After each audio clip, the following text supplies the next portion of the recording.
Hello students, welcome back to my channel. So this is Jiya from just. कैसे हैं आप लोग? I hope all are good. तो आज हम क्या करेंगे? आज हम करेंगे question number 2 from exercise 13.1। Okay, तो क्वेश्चन नंबर 2 में हमसे क्या बोल रहे हैं? Express the following. क्या बोल रहे हैं जी? Express the following.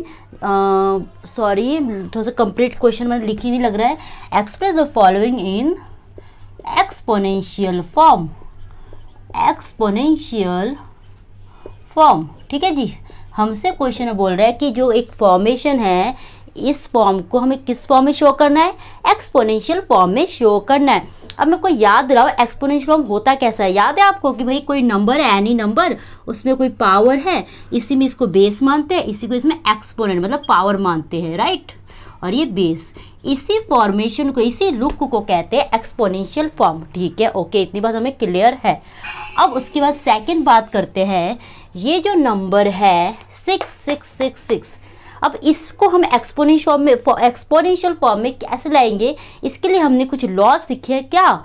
जैसे कि कोई नंबर है जिसके बेस क्या हो? सेम हो, बेस सेम हो। और जैसे इसका रिपीटेड नंबर है 666, तो ये जो बेस है ये सेम है, तो इनके पावर क्या होता है? इनके पावर आपस में ऐड होता है। याद है हमने करा था, कहीं अगर बेस सेम है तो पावर अगर कुछ, अगर ये 1 है ये 2 है तो क्या होगा? बेस में, और बेस के साथ बेस एज इट इज रहेगा, पावर क्या होगा? आपस में ऐड हो जाएगा। तो a raise to the power 3, ऐसा कुछ हमने लॉ पढ़ा था ना। ये तो फर्स्ट लॉ था। तो वही क्वेश्चन, वही चीज़ यहाँ हमें अप्लाई करना। उस लॉ को कैसे अप्लाई करेंगे?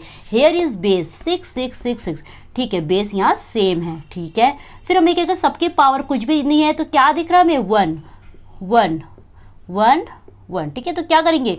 1 + 1 + 1 + 1। मैं डायरेक्ट लिख सकती थी, बट मैंने आपको डिटेल में बताया। तो हेयर इज क्या बन जाएगा? ये 6, तो कितने 4 है? 1 2 3 4, 6 रेज़ टू द पावर 4। मतलब इसका जो एक्सपोनेंशियल फॉर्म है दिस, तो इसका बेस हो गया 6 और पावर हमारा हो गया क्या? Exponent power. जो भी बोले कंफ्यूज नहीं होना है, एक्सपोनेंट हमारा 4 हो गया। एक बार और बात को रिप्लाई करूं, मैं रिपीट करूं, सॉरी नॉट रिप्लाई, रिपीट। एक बार और रिपीट कर दे चीज़ों को। मैंने कहा कि ये जो फॉर्मेशन है, हमने फर्स्ट लॉ सीखा था जिसमें बेस सेम हो तो पावर आपस में ऐड होता है, और मल्टीप्लिकेशन वाला केस हो तो बेस सेम है, सबके बीच में मल्टीप्लिकेशन साइन भी है, तो पावर क्या होगा? पावर आपस में ऐड हो जाएगा। 2-3 क्वेश्चन और करते तब हम और समझ पाएंगे, ठीक है। तो इसी का सेकंड क्वेश्चन हमारा क्या है? T multiply T, again base same है, टी बेस सेम है ना, तो बेस सेम है तो क्या होगा? अगर बेस सेम है, लिखो यहाँ, याद है ना, बेस सेम है तो क्या होता है? बेस सेम है तो पावर ऐड होगा, है ना, पावर ऐड। तो देखो बेस सेम है, ठीक है, पावर इनके ऊपर कुछ भी तो क्या दिखा रहे हो? 1, तो 1 + 1 तो क्या बन जाएगा? T raise to the power 2। Clear?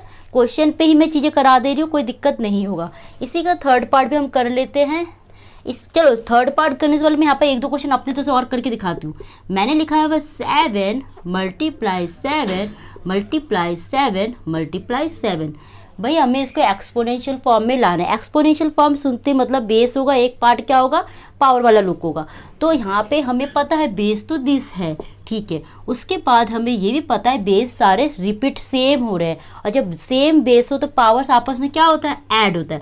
और इनके जो ऊपर कुछ भी नहीं तो कौन सा पावर मानते हैं? 1 1, तो सबको ऐड कर दो, 1 + 1 + 1 + 1, तो it will become 7 raise to the power 1 2 3 4। Clear? कोई दिक्कत नहीं ना। तो ये था भैया हमारा सेकंड पार्ट, और साथ में मैंने एक एग्जाम्पल करा दिए।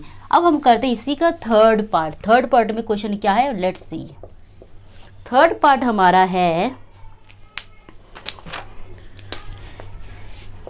B b b b. Again देखो इसका बेस क्या है? B b b, b for ball, b b b b, ठीक है, 4 टाइम्स बी है। और एक बात और समझो कि जब बेस सेम है तो क्या करेंगे? पावर आपस में ऐड हो, कुछ भी नहीं तो क्या मांग रहे हैं? इसको हम 1 माने, तो 1 + 1 + 1 + 1, ये 1 आ कहाँ से रहा? 1 1 1 1, ठीक है। तो ठीक है, b raise to the power 4। और साथ में क्या मीनिंग दे रहा है? ये मीनिंग दे रहा है कि बी कितने टाइम्स है? बी इज 4 टाइम्स, ठीक है, कोई दिक्कत? और ये क्यों अप्लाई करा है, क्योंकि बेस इसमें सब में सेम है। ये बी की जगह सी डी कुछ भी लिख सकते हैं, आपको बस बेस वाला बात पता हो जी, बेस किसे कहते हैं और बेस रिपीटेड है तो कितने टाइम्स है, और अगर बेस सेम है तो क्या करना होता है। ये 2-4 चीज़ें आपको पता होना चाहिए, तो अभी क्वेश्चन में अप्लाई कर पाएंगे। ठीक है, चलो फिर वो पार्ट 4 कर लेते हैं हम। Part 4 question is what, 5 multiply 5 multiply 7 multiply 7।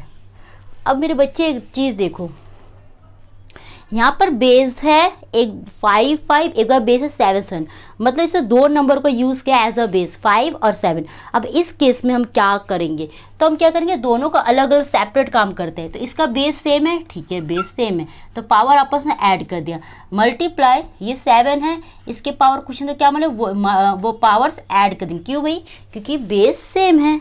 तो 5 raise to the power 2 multiply 7 raise to the power 2 की चीज़ें समझ आ रहा है। मैंने क्या करा, मैंने इसमें एक जैसा बेस नहीं था, एक बार 5 यूज़ हुआ है, एक बार 7 यूज़ हुआ है ना, मतलब 2 नंबर यूज़ हुआ है 5 7, तो मैंने 5 को एक जगह लिख दिया, एक जगह 7 लिख दिया, और साइन कौन सा है बीच में, मल्टीप्लाई का। ओके, उसके बाद अगर बेस सेम है तो पावर मैंने यहाँ ऐड कर दिया, इसका बेस सेम है तो पावर ऐड कर दिया।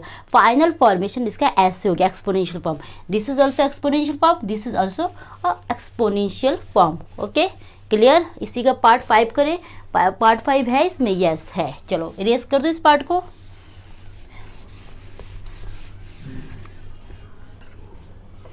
पार्ट 5 हमारा है 2 multiply 2 multiply A. Okay, A multiply A, again it has a 2 base. इसमें दोबारा से देखो 2 बेस है, 2 टाइम्स यूज हुआ है, ए 2 टाइम्स यूज हुआ है, मतलब अलग अलग बेस है। तो हम इनको अलग अलग ही काम करेंगे, एक साथ नहीं कर पाएंगे, ये हमने लॉ सीखा ही है ना। तो पहले हम क्या करेंगे, दोनों बेस को एक सेपरेट लुक में ले आते हैं। ये तो already in look is in to look है, बट फिर कर दिया।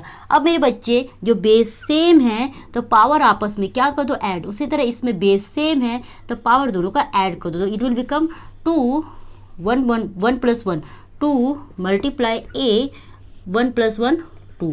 तो ये फॉर्मेशन क्या है, 2 raise to the power 2 a raise to the power 2। ठीक है, कोई दिक्कत बोलो, नहीं ना, ये समझ आ रहा है। ऐसा नहीं कि सिर्फ 2 यूज़ हुआ है, यहाँ दो नंबर यूज़ हुआ है एज अ बेस, 2 और ए। और 2 कितने टाइम्स है हमें ये पता चल गया, 2 टाइम्स है ये हमें पता चल गया, लेकिन हम इसको इस तरह डायरेक्ट शो नहीं कर पाएंगे। हमें यहाँ दिखाना पड़ेगा कि that if base are same then power will be added, if base are same then power will be add. ठीक है, कोई दिक्कत। इसी का पार्ट 6 भी कर लेते हैं, देन ये क्वेश्चन हमारा कवर हो जाएगा। चलो फिर पार्ट 6 हैज क्वेश्चन क्या है जी, इसमें A multiply A multiply A, then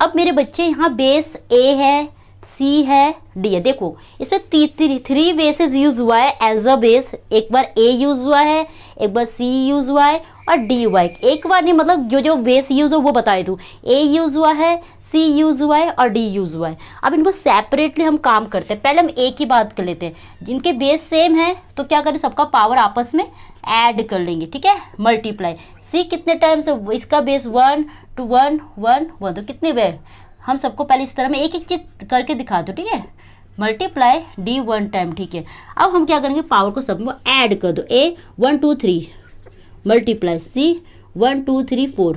ठीक है, मल्टीप्लाई डी। तो ये है हमारा फाइनल आंसर। आपको देखना है कितने टाइप के, कितने तरह के बेस यूज हुआ है और वो बेस रिपीट कितने बार हुआ है।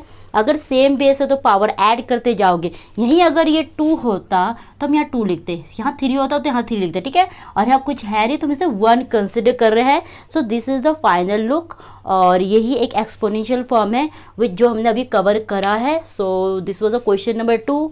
फिर करते हैं नेक्स्ट क्लास में नेक्स्ट क्वेश्चन नंबर 3।